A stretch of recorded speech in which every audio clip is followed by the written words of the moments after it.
Johnny Hallyday, le Elvis français, a mené une vie aussi passionnée que sa musique. Mais que se passerait-il si son histoire ne s'était pas terminée avec sa mort? Sa tragique seconde mort, impliquant un incendie de maison, a récemment stupéfié ses fans. Et bien que sa musique ait uni des millions de personnes, sa famille est déchirée par une bataille amère pour sa fortune colossale. Ces événements choquants pourraient-ils réécrire l'héritage du plus grand rocker de France? Suivez l'histoire des vérités non racontées par les enfants de Johnny Hallyday, derrière le dernier chapitre dramatique de Johnny Hallyday. Une seconde mort pour Johnny. Depuis le 7 janvier 2025, la ville de Los Angeles est dévastée par d'immenses incendies de forêt, détruisant des maisons et laissant une traînée de destruction. Parmi les sinistrés se trouve Laetitia Hallyday, veuve de la légende du rock français Johnny Hallyday. Dans une vidéo émotionnelle sur Instagram, elle a révélé la perte de sa maison de Pacific Palisades, réduite en cendres par les flammes implacables. « Nous avons tout perdu. Il ne reste rien. J'ai regardé impuissante notre maison se transformer en cendres », a-t-elle écrit. Ce n'était pas juste une maison, c'était notre refuge, notre renaissance après le chaos du deuil. Les incendies, alimentés par des vents forts, ont déjà fait 16 victimes et réduit des quartiers entiers en ruines. Plus de 1000 bâtiments ont été détruits, forçant des dizaines de milliers de personnes à évacuer. La fumée toxique a poussé les autorités locales à déclarer une urgence sanitaire, tandis que les pompiers luttent pour maîtriser les incendies qui se propagent. Laetitia, qui avait emménagé dans cette maison de Pacific Palisades en mai 2021 avec ses filles Jade et Joy, a partagé la profonde connexion qu'elle ressentait avec ce lieu. Cette maison était là où nous avons réparé nos blessures, appris à vivre avec l'absence, et reconstruit nos vies éclairées par l'amour, malgré l'ombre du deuil, a-t-elle expliqué. Elle contenait nos rêves, nos secrets et nos promesses pour l'avenir. Malgré la destruction, Laetitia a trouvé du réconfort dans le soutien des autres. Dans cet abîme, une chose est restée intacte, l'immense amour que je reçois chaque jour. Vos messages, prières et gestes me touchent profondément. Vous êtes ma force, mon espoir, ma raison de croire en demain.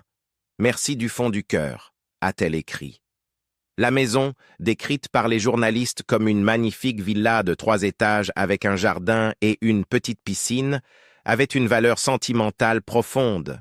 Bien que Johnny Hallyday n'y ait jamais vécu, Laetitia avait rempli l'espace de souvenirs de lui, incluant des chapeaux de cow-boy, une coiffe amérindienne et un casque de moto. Les murs étaient décorés de photos de famille et de portraits en noir et blanc d'icônes américaines comme Elvis Presley, Marilyn Monroe et James Dean. La villa de Pacific Palisades représentait une étape importante dans le processus de deuil de Laetitia. Elle avait un jour partagé « Déménager a été douloureux mais essentiel dans notre deuil. Nous sommes restés dans ce quartier à cause de nos habitudes, de l'école de Jade et de son ambiance de village rappelant le sud de la France. » Le lieu symbolisait également leur connexion à l'océan, offrant confort et continuité. Malgré la dévastation, certains des objets de Johnny ont été épargnés. Des articles transportés pour l'exposition Johnny Hallyday, y compris sa célèbre voiture de sport AC Cobra bleue, ont été soigneusement stockés en France. Cependant, la maison elle-même, ainsi que d'innombrables autres possessions, ont été réduites en cendres. Le père de Laetitia, André Boudou, a partagé la profondeur du désespoir de sa fille. « Je ne l'ai que rarement entendu crier de douleur ainsi », a-t-il dit, réfléchissant à l'ampleur émotionnelle du désastre. Pour Laetitia, la perte de sa maison ressemblait à une seconde mort pour Johnny. Les incendies ont causé une immense douleur, touchant des habitants de tous horizons. Pacific Palisades, connu sous le nom de Billionaires Row, n'a pas été épargné. Des célébrités comme Paris Hilton et Billy Crystal ont également perdu leur maison. Face à une telle dévastation, la richesse et la célébrité n'ont pas protégé des furies de la nature. Les images de la catastrophe dressent un tableau terrifiant. des colonnes de fumée gigantesques assombrissant le ciel, des flammes engloutissant la végétation et les maisons, et des habitants fuyant en pyjama avec ce qu'ils pouvaient emporter. Les pompiers, accablés par l'ampleur de la crise, ont travaillé sans relâche pour sauver des vies et récupérer ce qu'ils pouvaient. Le deuil de Laetitia a été partagé par des voisins et des amis qui ont vécu des pertes similaires. Dans son poignant post Instagram, elle a exprimé sa solidarité avec les autres victimes. « Je pense à mes voisins, mes amis, ceux qui ont tout perdu. La douleur est infinie. » Johnny Hallyday, qui a passé les 10 dernières années de sa vie à Los Angeles, entretenait une connexion profonde avec la ville. Bien que la villa de Pacific Palisades n'ait pas été leur maison commune, elle symbolisait la continuation de son héritage à travers les souvenirs et objets que Laetitia y avait apportés. Comme elle l'a raconté, cette maison a été le témoin de nos vies après lui, le gardien de nos ancres et de notre avenir. Les journalistes qui ont visité la villa ont décrit une atmosphère chaleureuse et personnelle. Elle était moins grandiose et opulente que leur précédent manoir, mais pleine de caractère, a noté un reportage. Dans le salon, le garage et le bureau, Laetitia a recréé des éléments de leur vie commune, alliant nostalgie et renouveau. La dévastation a laissé Laetitia le cœur brisé, mais elle reste déterminée à reconstruire. Nous sommes dévastés, mais ensemble, nous essaierons de renaître un jour, a-t-elle juré. Sa résilience reflète la force qu'elle a montrée depuis la mort de Johnny en 2017, affrontant les défis de la vie sans lui, tout en préservant sa mémoire pour leur fille. Alors que les incendies continuent de faire rage, l'histoire de Laetitia met en lumière le coût humain des catastrophes naturelles, transcendant la perte matérielle pour toucher des thèmes d'amour, de mémoire et de résilience. Ces mots résonnent profondément. La maison est partie, mais l'amour et les souvenirs qu'elle contenait ne pourront jamais être emportés. La bataille amère pour l'héritage de Johnny Hallyday. À la suite du décès de la légende du rock Johnny Hallyday en décembre 2017, une querelle amère sur son héritage a éclaté au sein de sa famille, notamment entre sa femme Laetitia et ses enfants issus de mariages précédents. Le différend a débuté seulement 2 mois après le décès de Hallyday, lorsque ses enfants aînés, David Hallyday et Laura Smet, ont déposé des réclamations légales contestant le testament de leur père. L'héritage, initialement estimé à environ 100 millions d'euros, était principalement constitué de biens immobiliers. Selon Le Monde.fr, Johnny possédait plusieurs propriétés, dont une maison à Marnès-la-Coquette, évaluée à environ 15 millions d'euros, une autre à Saint-Barthélemy d'une valeur de 10 millions d'euros, et une troisième à Pacific Palisades, également évaluée à 10 millions d'euros. De plus, la famille possédait environ 20 voitures de luxe, de nombreuses motos, ainsi que des bijoux, des disques et des contrats qui pouvaient être mis aux enchères pour des millions d'euros. Le gigantesque patrimoine est devenu le centre d'une violente bataille judiciaire. Johnny Hallyday, diagnostiqué d'un cancer et luttant contre la maladie jusqu'à sa mort, avait laissé toute sa fortune à sa 4e femme, Laetitia. Cet arrangement est devenu source de conflits, car Hallyday avait été marié 3 fois auparavant, et ses 2 enfants aînés, David et Laura, se sentaient en droit de réclamer une part de son héritage. La décision de leur père de laisser tout à Laetitia, qui n'avait pas d'enfant avec lui, a été perçue comme une violation des lois françaises sur l'héritage, qui stipulent que les enfants doivent être traités de manière égale dans l'héritage. Selon la loi française, qui remonte à la Révolution française, tous les enfants ont droit à une part de l'héritage de leurs parents. La loi prévoit que l'héritage doit être divisé de manière égale entre les enfants biologiques, quel que soit le nombre de mariages. Cependant, Hallyday, qui avait déménagé aux États-Unis, avait signé un testament aux États-Unis excluant ses enfants de ses mariages précédents, laissant ses biens entièrement à Laetitia et à leurs 2 filles adoptives.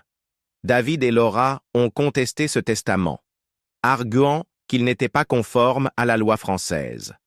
Au fur et à mesure que le conflit devenait plus intense, Sylvie Vartan, première femme de Johnny Hallyday et mère de David, a exprimé ses préoccupations. Lors de leur procédure de divorce en 1980, elle avait demandé à Johnny de transférer la propriété d'une villa à Montmorency à David, une demande qui a été honorée 6 mois après leur séparation. La villa, initialement évaluée à 3,05 millions d'euros en 2002, avait considérablement pris de la valeur, atteignant 20,7 millions d'euros. Vartan insistait sur le fait que cette propriété ne faisait pas partie de l'héritage de Johnny et ne devait pas être incluse dans la bataille successorale. Toutefois, elle a également précisé que David, en tant que fils, avait un droit légitime sur une part de l'héritage de 100 millions d'euros laissé par Johnny. Laura Smet, la fille de Johnny, issue de son 3e mariage, a également exigé sa part de l'héritage. Elle a fait valoir qu'en dépit du fait que Laetitia soit sa femme, elle aussi avait droit à hériter de la fortune de son père, d'autant plus qu'elle portait le nom de Hallyday et faisait partie de sa vie. La situation s'est compliquée davantage par le fait que Laetitia, bien qu'étant une figure chérie de Johnny durant ces dernières années, n'avait pas d'enfants biologiques avec lui. Cette situation a poussé David et Laura à unir leurs forces dans leur lutte légale pour l'héritage. Ce différend familial a été suivi de près par les médias et a suscité des réactions d'autres personnalités importantes de la société française. Brigitte Bardot, une actrice légendaire et amie proche de Johnny, a exprimé sa consternation à propos du testament. S'exprimant sur la station de radio française Europe 1, elle a critiqué Laetitia pour avoir exclu les enfants de Johnny de l'héritage. « Si j'étais Laetitia, je ferais ce qu'il faut. Je donnerais à David et Laura ce à quoi ils ont droit », a déclaré Bardot, soulignant l'importance de la justice dans les affaires familiales. De même, Eddie Mitchell, un autre ami de Johnny et une icône du rock, a exprimé sa confusion face au testament. « Je ne comprends pas comment on peut enlever les droits d'héritage à ses propres enfants », a commenté Mitchell. Jean Reno, acteur et ami de Johnny et Laetitia, a également pris la parole, conseillant à la famille de privilégier la réconciliation plutôt que la cupidité. « Ne laissez pas la haine assombrir la raison à cause de l'argent », a-t-il conseillé. Malgré ses appels à l'unité, le conflit sur l'héritage a continué de diviser la famille Hallyday. Des rapports médiatiques de l'Express ont mis en lumière comment la famille, autrefois unie dans le deuil du décès de Johnny, était désormais déchirée par la bataille successorale. L'image de la famille Hallyday, autrefois perçue comme unie, a été ternie par les accusations, les procédures judiciaires et les querelles publiques. Le conflit entre Laetitia et les 2 enfants a fait les gros titres, la famille semblant en guerre pour l'héritage. Les procédures judiciaires ont duré plusieurs mois, avec un tribunal français gelant les actifs de Johnny Hallyday, initialement estimés à plus de 120 millions d'euros. La décision du tribunal de geler les actifs était une mesure temporaire pour empêcher la vente ou le transfert de l'héritage pendant la durée de la bataille légale. Bien que les détails exacts de l'héritage demeuraient flous, il était largement rapporté que l'héritage de Johnny ne serait pas aussi précieux que prévu en raison de ses dettes. Au milieu du conflit, l'héritage de Johnny en tant que pionnier du rock a été éclipsé par les disputes financières et personnelles entre ses membres de famille. Hallyday, surnommé l'Elvis français, avait vendu plus de 100 millions de disques au cours de sa carrière de près de 6 décennies et avait remporté de nombreux prix, dont le prestigieux chevalier de la Légion d'honneur en 1997. Sa célébrité, cependant, n'a pas suffi à empêcher le conflit houleux autour de sa fortune. En septembre 2020, après 2 ans de bataille juridique, David Hallyday et Laetitia ont conclu un accord, mettant fin aux différends. David a exprimé son soulagement sur les ondes de la radio française, remerciant Dieu que la querelle familiale soit enfin terminée. Il a déclaré qu'il était heureux que cette affaire soit désormais derrière eux et qu'il y avait des problèmes sociaux plus importants à traiter. Bien que les termes de l'accord n'aient pas été rendus publics, il était clair que la longue bataille judiciaire avait eu un impact sur la famille. Pour Laetitia, La résolution marquait la fin d'une période longue et difficile, tandis que David et Laura pouvaient enfin tourner la page, bien que les cicatrices émotionnelles du conflit demeureraient probablement. Un homme qui aimait comme si c'était la première fois.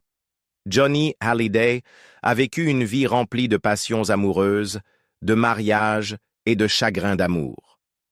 Sa vie amoureuse complexe et tumultueuse est presque aussi légendaire que sa carrière musicale. Il a un jour déclaré célèbrement « Les femmes m'aiment parce que, quand elles viennent à moi, je les traite comme mon premier amour. » Ce sentiment résonnait profondément auprès des femmes qui sont entrées dans sa vie, dont beaucoup étaient magnifiques, et aucune ne lui en garda rancune. Même après sa mort, Johnny est resté aimé de celles qui avaient fait partie de son histoire romantique.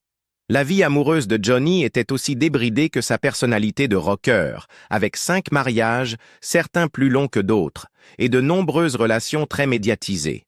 Son premier mariage avec la chanteuse française Sylvie Vartan fut le plus célèbre et le plus célébré. Ils se sont rencontrés en 1962, lorsque Vartan, une nouvelle venue sur la scène musicale française, attira l'attention de Johnny avec sa présence captivante sur scène. En 1963, elle était la chanteuse la plus populaire en France, et leur romance a fleuri. Ils se sont mariés en 1965, devenant le couple d'or de la musique française pendant les années 1960 et 1970. Leur amour était si intense qu'il a même déclenché une hystérie chez leurs fans, avec des foules de jeunes fans qui les acclamèrent lors d'un concert. Ils ont eu un fils, David, né en 1966, et leur mariage a duré 15 ans, mais ils se sont séparés en 1980 en raison de différences irréconciliables. Le divorce laissa Johnny cœur brisé au point de songer au suicide, mais il n'a jamais parlé en mal de Sylvie. Comme elle l'a dit plus tard, « Avec lui, j'ai eu des années passionnées, mais Johnny est un homme très sensible, bien plus doux que ce que les gens pensent, et c'est difficile de le garder longtemps. » Malgré leur séparation, Johnny et Sylvie sont restés en bons termes, et Sylvie célébra même son 65e anniversaire chez Johnny en 2009. Après son divorce avec Sylvie Vartan, la vie amoureuse de Johnny Hallyday est devenue une série de rebondissements imprévisibles. 2 ans plus tard, en 1981, il épousa Babette Etienne, un mannequin beaucoup plus jeune que lui. Cependant, ce mariage éphémère prit fin après seulement 65 jours, marquant l'une des nombreuses relations brèves que Johnny aurait. En 1982, Johnny tomba amoureux de l'actrice Nathalie Baye. Leur lien était fort, et ensemble, ils eurent une fille, Laura, née en 1983. Malgré leur apparent bonheur et leurs années solides ensemble, le couple se sépara en 1986. La prochaine relation de Johnny fut avec l'actrice américaine Adeline Blondiau. Les deux se marièrent en 1990, mais leur union fut de courte durée, se terminant en divorce seulement 2 ans plus tard. Cependant, leur relation tumultueuse prit un autre tour lorsqu'ils se remarièrent en 1994 lors d'une cérémonie effervescente à Las Vegas. Mais cette réunion fut de courte durée, car ils divorcèrent à nouveau en 1995. Leur relation se détériora avec le temps, Adeline accusant Johnny de mauvais traitements dans son autobiographie, ternissant ainsi leur connexion autrefois passionnée. La vie romantique de Johnny fut marquée par des drames fréquents, mais ses relations reflétaient également sa recherche de l'amour et de la stabilité dans le chaos de la célébrité. En 1996, Johnny Hallyday croisa la route de Laetitia Boudou, une femme de 30 ans plus jeune que lui. Leur connexion grandit rapidement, et ils se marièrent lors d'une cérémonie officiée par le président français de l'époque, Nicolas Sarkozy. Malgré de nombreux défis, y compris des rumeurs publiques d'infidélité et des difficultés de fertilité, leur mariage se révéla résistant. Laetitia devint non seulement la partenaire de Johnny, mais elle joua également un rôle clé dans la gestion de sa carrière, contribuant à rajeunir son image publique. En 2004 et 2008, le couple adopta 2 filles du Vietnam, Jade et Joy. Au fil du temps, leur relation s'éloigna du feu des projecteurs médiatiques, avec Johnny, autrefois l'incarnation du rocker rebelle entouré de femmes, souvent capturé lors de moments familiaux, mettant en lumière le côté plus calme et personnel de sa vie. Grâce à l'influence de Laetitia, l'image de Johnny se radoucit, et le couple, autrefois l'objet de fascinantes spéculations publiques, devint de plus en plus privé. La vie amoureuse de Johnny n'était pas seulement une succession de mariages et de romances. Elle reflétait sa vulnérabilité intérieure et son besoin d'affection.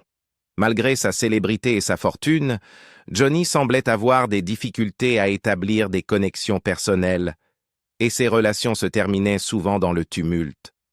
Cependant, sa relation avec Laetitia était différente. Ils traversèrent ensemble les tempêtes de ses problèmes de santé et des défis publics. En tant que l'une des relations les plus durables de Johnny, elle se distinguait des autres, prouvant qu'un rocker légendaire pouvait trouver la stabilité et l'amour dans ses dernières années. Tout au long de ses 5 mariages, Johnny n'a jamais complètement abandonné l'amour. Il passait souvent rapidement à autre chose après la fin d'une relation, mais il n'était jamais indifférent aux femmes qui entrèrent dans sa vie.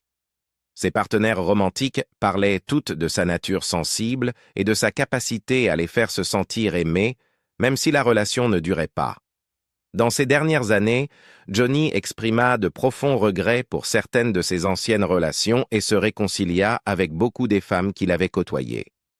La vie amoureuse de Johnny fut en effet un grand 8, rempli de passion, de chagrin et de moments fugaces de bonheur. Il vivait selon ses propres règles, et bien qu'il ait été une star de rock, il était aussi un homme profondément affecté par l'amour et la perte. Sa citation « Les femmes m'aiment parce que, quand elles viennent à moi, je les traite comme mon premier amour » capture son attirant pouvoir romantique, même si ses relations restaient transitoires. Les femmes qui ont fait partie de sa vie, malgré les complexités et la douleur, ont toutes tenu une place spéciale dans son cœur, et beaucoup ont continué à prendre soin de lui bien après la fin de leur romance. Les relations de Johnny Hallyday témoignaient de son humanité, et bien qu'il ait été une star de rock sur scène, il était aussi un homme qui cherchait la connexion et l'amour. Sa vie a été remplie de moments glorieux, avec une grande réputation et des réalisations dont il pouvait être fier. Cependant, même après sa mort, des événements malheureux ont continué à le suivre, affectant l'image et la réputation qu'il avait tant travaillé à bâtir. Ces événements ont empêché son héritage de briller aussi intensément qu'il aurait dû. Laissez un commentaire, partagez vos pensées et n'oubliez pas de liker pour que nous puissions nous souvenir d'un homme qui a énormément contribué à l'histoire.